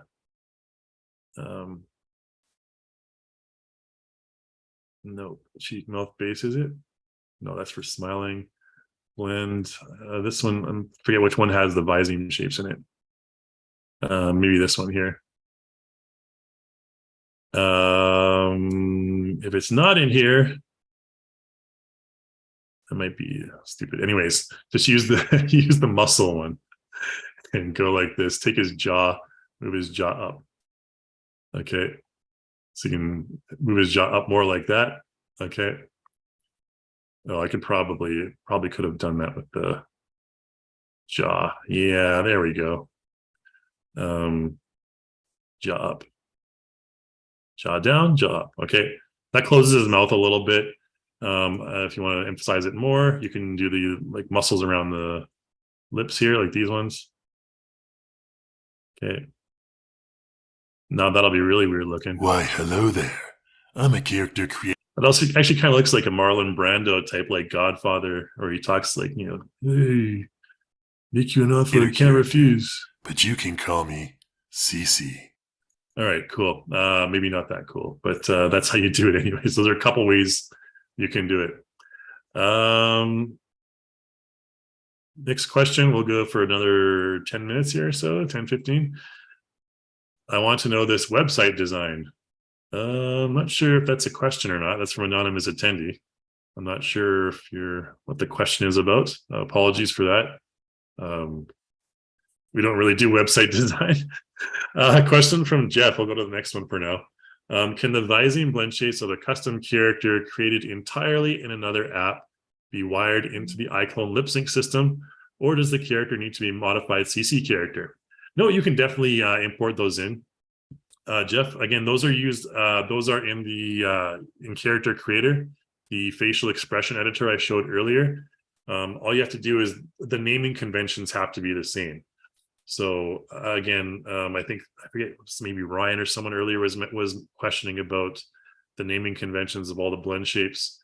As long as your naming conventions for those blend shapes are the same, you can import them in. They have to conform to the phoneme 7+8 profile. Okay, but you can import your own in, no problem. They don't have to be from a CC character. All right. Keith asks, can you save the animation for use later in Unreal Engine? Yeah, you can save the animation into Unreal Engine. You can save it in iClone. You can save it in both, essentially. Again, if you want to save it in iClone, it's probably easier and easier to store. There's a couple ways you can do that. If I want to save, all the body and facial animation from this entire 300 and whatever frames it is, I can just click and drag in the clip track like this, right click and select add motion to library or add motion plus to library, add gesture to library. You can add it to a number of different places. You can send it to character creator. These are all the options for saving your motion. And again, that will save the motion for the character throughout that entire. Motion plus will save the facial animation as well. Motion will only save the body animation. So be aware of that. Very good to know the difference between those. Motion plus, body and face. Motion, only the body. Okay. You can also, in a lot of cases, right click and I don't think you can do this in for the Vizimes though. In the body, you can save these generally. You can you can save expression clip for if you just right click on the clip, that'll save the expression clip by itself. And again, that will be the expression right here. Everything that's in this clip, it'll just save that. Okay. And body animation, you can do the same thing. Right click on the body animation. If you want to save it into Unreal, you have to export it as an FBX. So it'll be saved as an FBX motion into Unreal. That's the difference there. Another question from Ceylon. Also, sometimes when exporting a character from CC to iClone, the character's hair will fall limp. Do you have a suggestion about why that may be? Yeah, there's different physics. Sometimes when you import your CC character into Unreal Engine, sometimes the physics properties between iClone and character creator there's some disparity there, and you need to do some adjustments for that. I don't want to get into that right now because I hate physics with a passion. At least physics in the it keeps us alive, but I mean physics in the game engines is just it's a barrel of monkeys to deal with. I'll just tell you that. But there's a tutorial that I did on it that kind of talks about the values for when you're importing the characters, specifically for the cloth. And I think if we go to the learning center here, oh man, get out of the way, for online tutorials, I guarantee you it's in iClone pipelines. Is it in Unreal Live Link? Man, there's so many windows all over the place here. You can't see them, but they're just Zoom windows that are popping up everywhere. Unreal Live Link plugin. This is where you can find all the Unreal Live Link plugin stuff. I'm not sure if they've updated it yet with that one. No, this is all still UE4 stuff. I'm guarantee this one's for UE5. I'm not sure if it's for metahumans or not.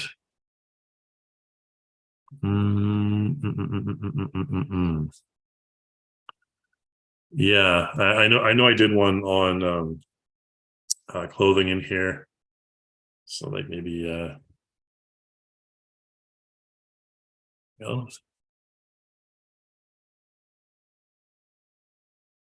yeah, this one's too old. I think it might be, yeah, it's this one for auto setup. This one right here, iClone 8 and CC4 tutorial, auto setup cloth physics into Unreal Engine. I think I have a newer one than this maybe, but is it this one? Yes, this is the one here 5 months ago. This one right here. I'll throw this in the chat window for you guys. A terrible voice. Let's copy this into the chat window for you guys. That was just really, I have my headphones really loud, so it just kind of shocked me there. Oh, I'm pressing Control C. Copy, dang you. There we go. All right, cool. I just sent that in the chat window there to everyone, hopefully. Yeah, this is one that it kind of goes into detail about kind of customizing the weight maps for your physics. Probably about midway here, you can see I'm kind of messing around with the weight map. Again, not something I like to do on a live demo. All right, but hopefully that helps you there, Ceylon. MK Mendoza, slightly off topic, but would you be able to explain FBX encrypted key or provide a link about it? And do you have an email we can contact you at? Also, can you turn a human? That's like 4 questions in one, man. I'm just kidding. Also, can you turn a humanoid character into a CC? Blah blah blah. Or can you provide a tutorial that shows us how? Yeah. So the FBX encrypted key thing you're talking about, that's kind of like DRM protection. So when you export, an FBX to like whatever modeling software or whatever to make a change, when you import it back in, you need to have that same FBX key. And it's just like a DRM protection issue. That's really all there is to it. Not much more to explain about that, to be honest. We don't have a tutorial specifically on that. It's just something you need when you go through that pipeline. So if you export the FBX and you want to import it back in, modify it, because what we don't want is we don't want people taking artists' work that they sell in the content store, modifying it and then selling it back as their own. So that's why we have the FBX encrypted keys, just to keep that data there, for DRM protection for your for the artists out there. My email, of course, is kai@relution.com, KAI@relution.com. Pretty simple. There's no Kai2 or Kai3, it's just Kai. Can you turn a humanoid character into a CC1, CC2, CC3? Yes. You can change, as long as your character has a rig, like if you use AccuRig, for example, you can turn your character into a CC3 plus character for the body, and you have to have those blend shapes. But again, if you want to take full advantage of the facial animation, you have to import in those blend shapes as well. So AccuRig is for the body, but I know everyone's been like, hey, where's the face AccuRig? It's coming, man. Yeah, just keep that in mind. You can convert almost anything to a CC3 plus character through AccuRig for the body, of course, but you need to have those blend shapes, and you need to have all the blend shapes for the extended profile that I mentioned earlier. So not the standard one. CC3 plus characters use the extended profile. So just keep that in mind. The tutorial. Oh man. I don't want to bumble about like I've been doing, but there is a tutorial for it for sure, MK. I think maybe if you just Google it or email me later, I can probably figure out where to find it. I normally just search stuff on YouTube myself, to be honest.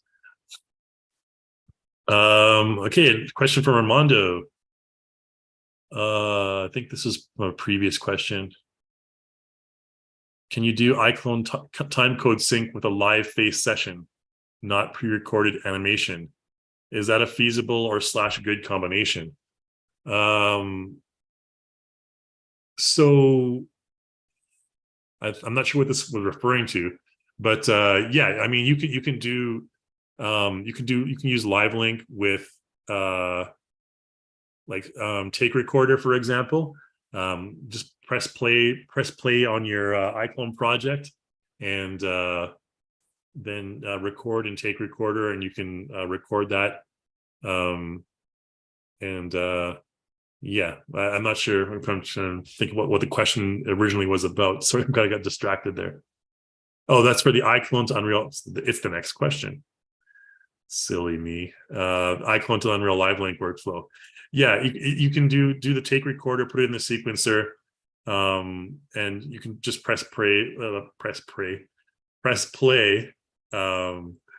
the live when the live link is active, and do those takes and throw them in the sequencer and do like camera switching and so forth. That's a pretty good workflow. Anthony asks, hi, Tony, is the wrinkle a pack? Oh yeah, I should mention, I briefly talked about the wrinkle. What is it called? The expression wrinkles pack? Wrinkles Essentials, that's what it's called. Yes, so the wrinkles pack I mentioned earlier is called Wrinkles Essentials.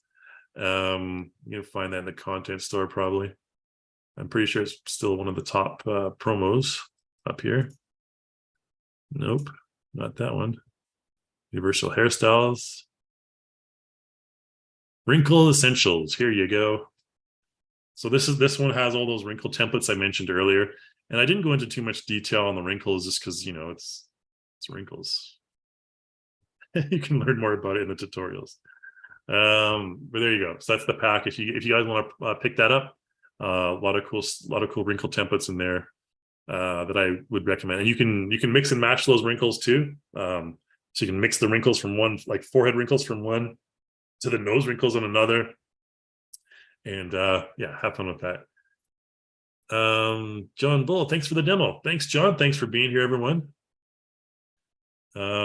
Kevin says, can you control strength between a digital souls clip, face puppet, and facial mocap? That's a really good question, Kevin. Digital souls clips, unfortunately, you can't control the strength of those, but facial puppet and facial mocap, naturally you can. If you have a facial digital clip, let's just mute this for now and throw this digital soul clip on here.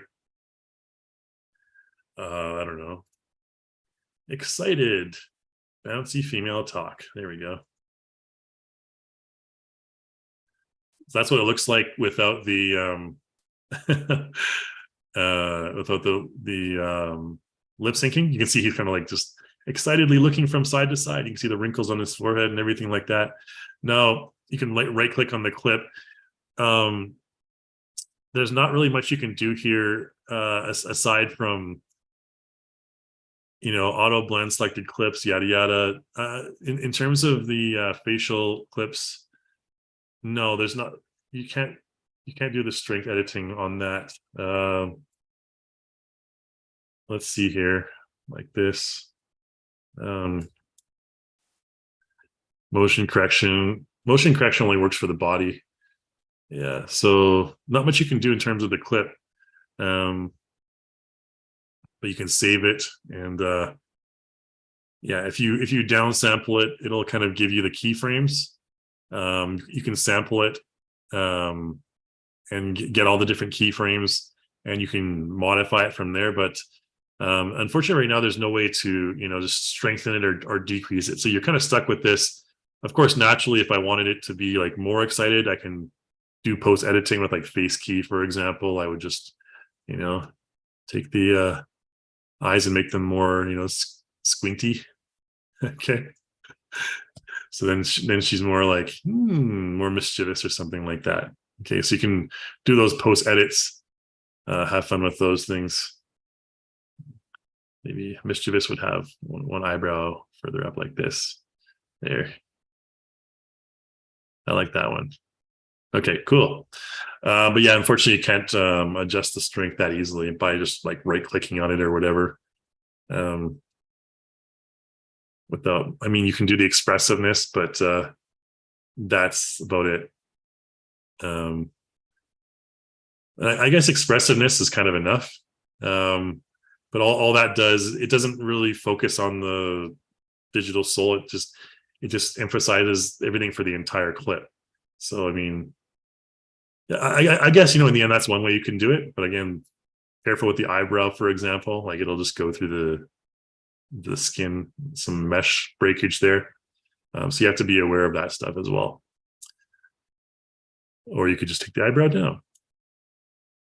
Cool. All right. Hopefully that answers your question there, Kevin. So you have to use the expression editor or expression strength.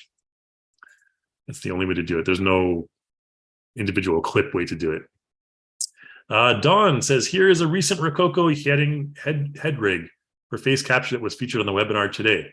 Okay, I'll throw that into the chat window. I'm not sure if you put that in there already, Dawn.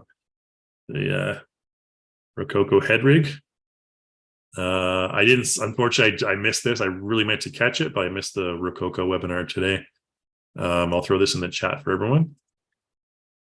We'll go another 5 minutes and then we'll cut off at 8 o'clock. Oh, Dawn says $195. So it's not terrible for this head rig. I think, Rococo is is definitely the more affordable of all the mocap solutions. So Anonymous asks, can you get good sync results with simultaneous voice and face capture? Yeah, absolutely you can.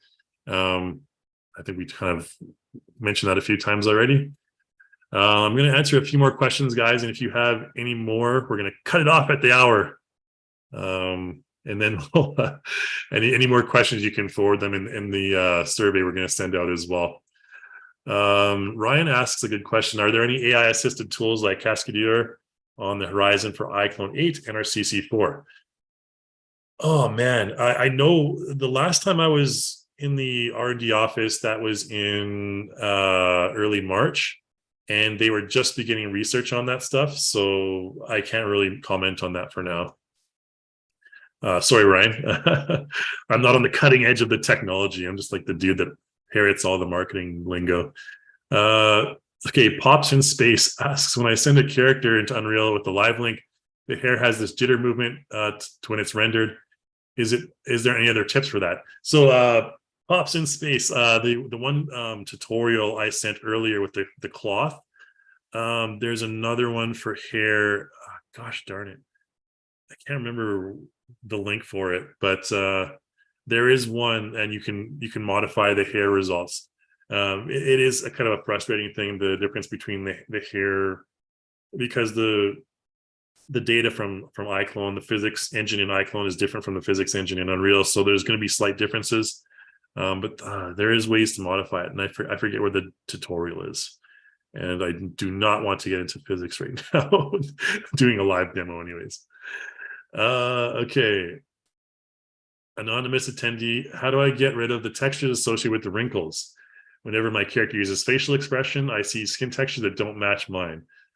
That's a whole can of worms that I can't really open right now, unfortunately, anonymous, because that involves doing wrinkle editing, which I don't really have time for. I'm just going to answer any questions that I can in the next few minutes, but yeah, you can manually edit your wrinkle maps. You can manually edit your diffuse maps to smooth out wrinkles on either one. You can adjust the strength of either one. There's various ways you can do that. Okay, Jeff asks, can you export FBX motions only, or does the model always need to be included? You can certainly export only the motions. Yeah. When you export from iClone or Character Creator, there's an option for motion or mesh and motion. So choose either one of those or both, you know. Okay, Peter says motion puppet is very powerful, but it's old, limited, and hasn't been updated for a long time. Very true. The combination combining my store-bought motions, combining my store-bought content motions with the power of the masking feature would be so useful. Yeah, masking. I mean, you can mask out different parts of the body now in different motions, and we'll probably have another tutorial or another webinar on that. So you can use motion layers. You can mask out different parts of the body for certain motions and combine them. But we don't have time for that, unfortunately, Peter. But yeah, you can definitely mess around with all kinds of motion clips and combine them together. It's not 2 clicks done. It takes a little bit of doing, but there's ways to do it for sure. And if you want to learn more about that, I would love to have someone who's like a pro animator, especially with iClone, come in and you know, show us the wheels. I know how to do it myself, but I'm not really a good animator. But yeah, it'd be really cool. But if you want that to learn more about that in the future, Peter, throw it into the suggestions. We'd love to do it for you.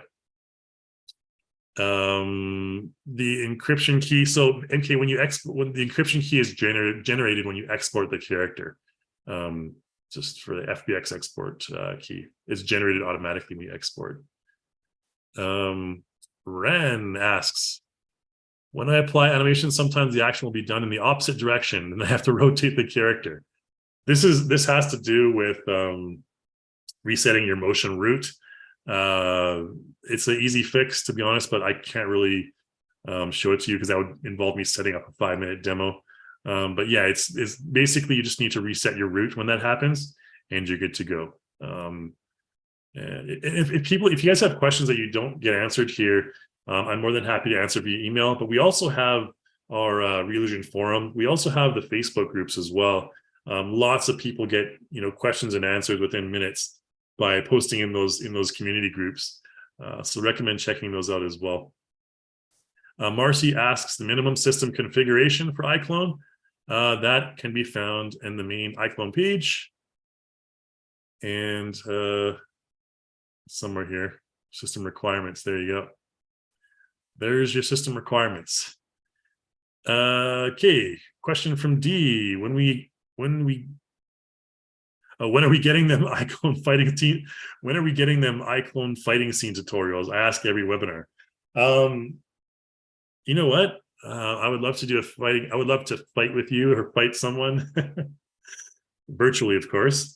But I think that yeah, if people want to see a fighting scene tutorial, definitely throw that into your requests. I would love to actually do something like that starts with motion capture, but I don't have much room here in my condo to be fighting people. But we can probably go to a studio and get some raw capture. Maybe Sam over at Rococo can send us some. I know he likes fighting. Send us some raw footage or something like that. But yeah, I want to do it, to be honest. It's not really up to me in the end. The webinars that we do, I do have input, but sometimes you just get overruled, you know. So apologies, D. We'll try and get that as soon as possible. Okay, so MK, you got the email. You can message me later. Thanks for being here. Lovely to be able to answer questions from you guys, and you know, I often learn a lot of things myself when you guys are all here too. So thanks for the demo. Thanks everyone for being here. You know what? Let's just I think we're good.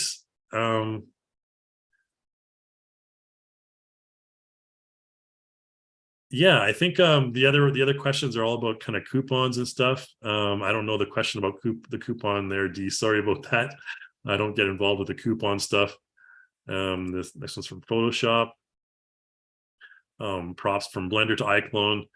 Joseph, sorry, Joseph, that's a whole nother topic that we don't really have time for, but if you want to learn more about that in a future webinar, please fill out the survey and we'll get to that hopefully next time.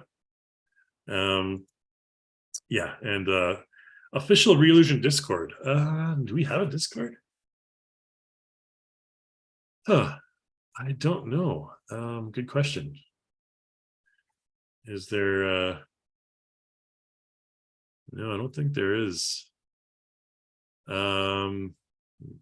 don't think there's an official Discord. No, I think someone's asked that before. That's a good question, and I think we should start one.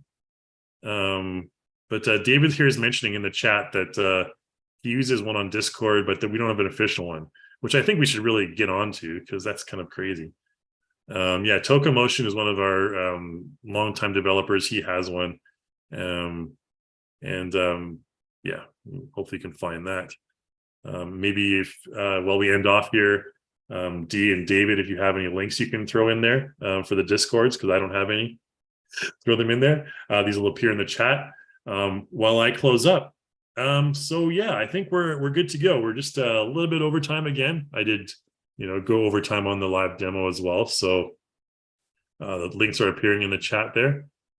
Thanks so much everyone for being with us today, for attending the webinar today. Hopefully you learned a lot. Apologies if I went through things a little bit fast, and there's a lot of stuff to cover. And yeah, hopefully you guys come into future webinars and give us suggestions for, you know, future topics you'd like to have. We're more than happy to you know, bring in professionals and get their pipeline, you know, people who use different software, whether it be Blender, Unreal. We'd love to you know, show you guys those sorts of pipelines as well, because you know, a lot of our users are using those types of programs. But yeah, thanks again so much everyone for being with us here.